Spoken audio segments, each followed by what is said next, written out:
Hi hello welcome back to our channel. నా ఛానల్ని ముందుగా చూస్తున్నట్టయితే సబ్స్క్రైబ్ చేయండి, లైక్ చేయండి, సపోర్ట్ చేయండి. ఈరోజు నిన్నటి ఎపిసోడ్లో ఏం జరిగిందో తెలుసుకున్నాం కదా. ఈరోజు ఎపిసోడ్లో తర్వాయి భాగం ఏంటో తెలుసుకుందాం. సీరియల్ని లాస్ట్ వరకు చూస్తేనే అర్థమవుతుంది. ప్లీజ్ చూడండి. శౌర్య ఆపరేషన్ సక్సెస్ అవుతుంది. స్పృహలోకి వచ్చిన శౌర్య కార్తీక్ దీపతో మాట్లాడుతుంది. తనకు ఏమైంది అని అడుగుతుంది. నీకేం కాలేదని, బాగున్నావని కూతురికి సర్ది చెప్తాడు కార్తీక్. తన లాకెట్ను తీసి శౌర్య మెడలో వేస్తాడు. ఇక నుంచి ఈ లాకెట్ ఎప్పుడూ నీతోనే ఉంటుందని శౌర్యకు మాటిస్తాడు కార్తీక్. అది చూసి దీప ఎమోషనల్గా ఫీల్ అవుతుంది. తల్లి కన్నీళ్లు పెట్టుకోవడంతో చూసి ఎందుకు ఏడుస్తున్నావని దీపను శౌర్య అడుగుతుంది. నిన్ను ఇలా హాస్పిటల్ బెడ్డుపై చూసి బాధ కలుగుతుందని దీప అంటుంది. తనకు ఏం కాలేదని శౌర్య అంటుంది. వారం రోజులు ఇక్కడే ఉండాలని శౌర్యకు చెప్తాడు డాక్టర్. వారం రోజులా అని శౌర్య డీలా పడిపోతుంది. కూతురికి సర్ది చెప్తుంటాడు కార్తీక్. అమ్మ నాన్న ఉంటే తాను కూడా ఇక్కడే ఉంటానని శౌర్య అంటుంది. శౌర్యను నిద్రపుచ్చడం కోసం ఆమెకు కథ చెప్తాడు కార్తీక్. కన్న తండ్రికి మించిన శౌర్యపై కార్తీక్ ప్రేమను కురిపించడం చూసి మురిసిపోతుంది. ఏ జన్మ రుణబంధమో అని దీప అనుకుంటుంది.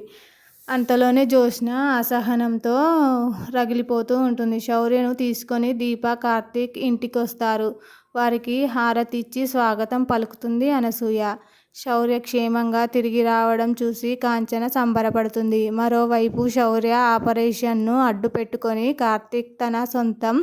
కార్తీక్ను తన సొంతం చేసుకోవాలని ప్లాన్ ఫెయిల్ అవ్వడంతో జ్యోత్స్న సహించలేకపోతుంది. కార్తీక్ దీపల ఆనందాన్ని కళ్ళారా చూసి తట్టుకోలేకపోతుంది. అక్కడి నుంచి వెళ్ళిపోవాలని అనుకుంటుంది జ్యోత్స్న. అక్కడికి జ్యోత్స్న రావడం గమనించిన కార్తీక్ ఇప్పుడే వస్తానని బయటికి వెళ్ళిపోతాడు. నచ్చని వాళ్ళను చూసినప్పుడే కార్తీక్ ముఖం మారిపోతుందని దీప అనుకుంటుంది. తన హెల్ప్ లేకుండానే దీప కూతురికి ఆపరేషన్ జరిగిపోయిందని జ్యోత్స్న అనుకుంటుంది. ఈ ఛాన్స్ మిస్ అయిన కార్తీక్ను వదిలిపెట్టకూడదని అనుకుంటుంది. అతడు తన మెడలో 3 ముళ్ళు వేసే వరకు వదిలిపెట్టొద్దని ఫిక్స్ అవుతుంది. సడన్గా జ్యోత్స్న కారును తన సైకిల్కు అడ్డు పెడతాడు కార్తీక్. నువ్వు మా ఇంటికి ఎందుకు వచ్చావని జ్యోత్స్నను నిలదీస్తాడు కార్తీక్. ఏం రాకూడదా అని జ్యోత్స్న బదులిస్తుంది. నీ చూపు పడితే నాశనం, నీ అడుగు పడితే దరిద్రం. ట్రాన్స్ఫార్మర్ దగ్గర డేంజర్ అని రాసి పుర్రె గుర్తుతో బోర్డు పెడతారు. ఆ పుర్రె గుర్తు బదులుగా నీ ఫోటో పెట్టి నీ మెడలో అలాంటిది ఒకటి వేలాడదీయాలని జ్యోత్స్నకు క్లాస్ పీక్తాడు కార్తీక్. మనిద్దరి మధ్య ఉన్న స్నేహాన్ని తాగి తందనాలు ఆడి ఇంటి పరువు రోడ్డుకు ఎక్కించి పోగొట్టావు. టిఫిన్ సెంటరు కాల్చినప్పుడే అత్త కూతురు అన్న గౌరవం తగలపడిపోయింది. నా కూతురు ప్రాణాలను అడ్డుపెట్టుకొని నా భార్య ఐదోతనానికి ఖరీదు కట్టినప్పుడే నువ్వు మనిషిగా కూడా చచ్చిపోయావని జ్యోత్స్నతో అంటాడు కార్తీక్. నీలాంటి వాళ్లకు వీలైనంత దూరంగా ఉండాలి అంటాడు కార్తీక్. నీ కోసమే మీ ఇంటికి వచ్చానని కార్తీక్తో అంటుంది జ్యోత్స్న. నువ్వంటే ప్రేమ అని అంత గొప్పగా నిన్ను ప్రేమించడం ప్రపంచంలో ఎవ్వరూ ప్రేమించలేరని జ్యోత్స్న అంటుంది. నీ ప్రేమ నాకు అవసరం లేదని కార్తీక్ సమాధానమిస్తాడు. నువ్వు నాకు కావాలంటే నీ కోసం నా ఆస్తి మొత్తం రాసిస్తానని జ్యోత్స్న అంటుంది. నీ మాట మీ తాత వింటే ఎవరి ఆస్తి ఎవరికి రాసిస్తావని పరిగెత్తించి కొడతాడని కార్తీక్ వెటకారంగా సమాధానం ఇస్తాడు.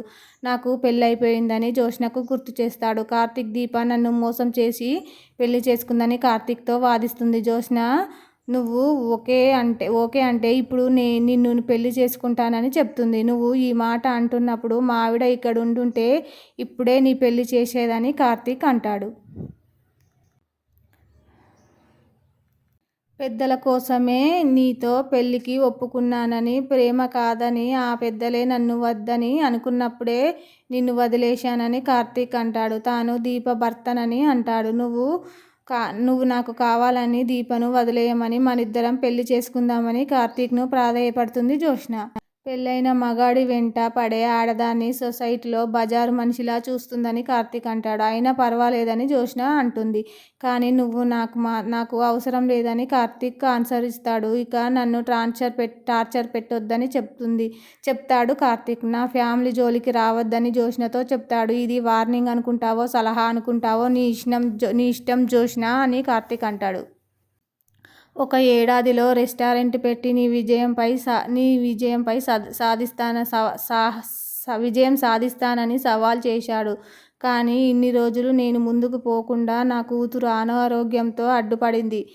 ఇప్పుడు నా సవాల్ వైపు దూసుకెళ్లడానికి సమరశంఖం పూరించే సమయం ఆసన్నమైందని గడ్డి పరకలా నా విజయానికి అడ్డుపడొద్దని జ్యోత్స్నకు హెచ్చరిస్తాడు కార్తీక్.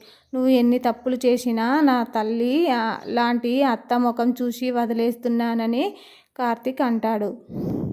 కొట్టేదాకా చూడొద్దు అని అంటాడు. తనకు తెలియాలన్న జ్యోత్స్న అంటుంది. తన పేరే చెప్తాడు కార్తీక్. డౌట్ ఉంటే హాస్పిటల్లో రిజిస్టర్ చూడమని చెప్పి వెళ్ళిపోతాడు. కార్తీక్ చిరాగ్గా ఇంటికొస్తాడు. దీప తనకు ఇచ్చిన కాఫీని కార్తీక్ ఇస్తుంది. కాంచన శౌర్య పేరు మీద శాంతి హోమం చేయిస్తానని మొక్కుకున్నానని రేపే హోమం జరిపిద్దామని అంటుంది. శౌర్య ప్రాణాలను కాపాడిన వ్యక్తి ఈ రూపంలోనైనా కృతజ్ఞతలు చెప్పే అవకాశం దక్కుతుందని కార్తీక్ అంటాడు. అందరినీ హోమానికి పిలవమని దీపకు చెప్తాడు కార్తీక్. తన పుట్టిల్లు గుర్తొచ్చి కాంచన ఎమోషనల్ అవుతుంది. కార్తీక్ దీప వెళ్ళిపోయిన తర్వాత కన్నీళ్లు పెట్టుకుంటుంది. అన్నయ్య అంటే తనకు ప్రాణమని, ఆయన పలకరింపుకు దూరమయ్యానని, తన పుట్టింటి వాళ్ళు హోమానికి రారని తలుచుకుంటేనే బాధగా ఉందని అనుకుంటుంది కాంచన. ఉన్న ఒకే ఒక్క జీవితంలో ఎంతకాలం బతుకుతామో తెలియదు. ఈ కొంతకాలంలోనైనా పంతాలు పగలు పట్టింపులు అవసరమా? దానివల్ల సాధించేది ఏదీ ఉండదని కాంచన బాధపడుతుంది. ఏదో ఒకసారి మీ అన్నయ్యను నిన్ను వెతుక్కుంటూ వస్తాడని కాంచనకు అనసూయ ఓదార్చుతుంది. కాంచన మాటలు చాటుగా విన్న దీప చాటు నుంచి బయట నుంచి వింటుంది. జ్యోత్స్నకు ఒక డౌట్. శౌర్య ఆపరేషన్కు తల్లి సుమిత్ర సాయం చేసిందా అని జ్యోత్స్న అనుమానపడుతుంది. తల్లి నగలు తాకట్టు పెట్టి ఇస్తుందా? అవన్నీ కరెక్ట్గానే ఉన్నాయి. ఆ డబ్బులు నేను ఇవ్వలేదని సుమిత్ర అనడంతో జ్యోత్స్న షాక్ అవుతుంది. తాను దొరికిపోవడంతో మాటను మార్చేస్తుంది. చైన్ వేసుకోవడం కోసం నగలు చూశానని అంటుంది. దీప కార్తీక్ పెళ్లి జరిగినప్పటి నుంచి నువ్వు మారిపోయావని జ్యోత్స్నతో అంటుంది సుమిత్ర. వర్తమానం గతంలానే ఉండాలనే మనం కోరుకుందాం, దక్కాలని లేదంటే మనం అనుకున్నది జరగాలని విషయంలో ఆ రెండు జరగలేదని జ్యోత్స్న చెబుతుంది. నన్ను శత్రువులా ఫీల్ అవుతున్న మనుషులకు ఓ అజ్ఞాత వ్యక్తి సాయం చేశాడు. అతడు ఎవరో తెలుసుకునే ప్రయత్నంలో ఉన్నానని జ్యోత్స్న అంటుంది. ఆ వంట మనిషిపై ఇంట్లో ప్రేమ అభిమానాలు కురిపించేది నువ్వే కదా అని తల్లిపై ఫైర్ అవుతుంది. నన్ను కూడా సాయం చేయలేని పరిస్థితికి నువ్వే తీసుకొచ్చావని జ్యోత్స్నకు బదులిస్తుంది సుమిత్ర. ఈ తెలివితేటలు ఏదో బిజినెస్ పై పెడితే బాగుంటుందని కూతురికి సలహా ఇస్తుంది సుమిత్ర. మరోవైపు కాంచన బాధ చూడలేక శివనారాయణ కుటుంబాన్ని హోమానికి పిలవాలని వారి ఇంటికి వస్తుంది దీప. అప్పుడు దీపను శివనారాయణ అడుగుతాడు. చిన్నదానికి ఎలా ఉంది అని అడుగుతుంది. ఆపరేషన్ జరిగింది తాతయ్య, బాగానే ఉంది. మేము హోమం జరిపించాలనుకుంటున్నాము, మీరందరూ రావాలని దీప శివనారాయణను కోరుతుంది. ఫ్యామిలీలో అందరినీ పిలుస్తున్నాను, నా మాటగా కాదు కార్తీక్ మాటగా అని అంటుంది. ఒకప్పుడు మా మనవడైన కార్తీక్ నేనంటూ నీ గడప తొక్కేది లేదు, నువ్వే నా గడప తొక్కాలి గతంలో అని కార్తీక్ మాటలు గుర్తొచ్చి అవి దీపకు చెప్తాడు. ఇవి నా మాటలుగా కాదు తాతయ్య, కార్తీక్ బాబు మాటలుగానే పిలుస్తున్నాను అని దీప సమాధానం ఇస్తుంది. శివనారాయణ అలా మాట్లాడడంతో దీప ఇంటికి రావడంతో జ్యోత్స్న పారిజాతం అయితే షాక్ అయ్యి అందరూ దీప వైపు అయితే అలా చూస్తూ ఉండిపోతారు. శివనారాయణ మాటలు దీప మాటలు గమనిస్తూ ఉంటారు. అప్పుడు జ్యోత్స్ననైతే లోపల కోపం అయితే బాగా వస్తుంది జ్యోత్స్నకి. ఈరోజు తరువాయి భాగంలో ఇలా జరిగింది. రేపటి ఎపిసోడ్లో ఏం జరుగుతుందో తెలుసుకోవడం కోసం మరిన్ని అప్కమింగ్ ఎపిసోడ్స్ని చూడండి. ప్లీజ్ సపోర్ట్ చేయండి, లైక్ చేయండి, సబ్స్క్రైబ్ చేసుకోండి. Thank you for watching.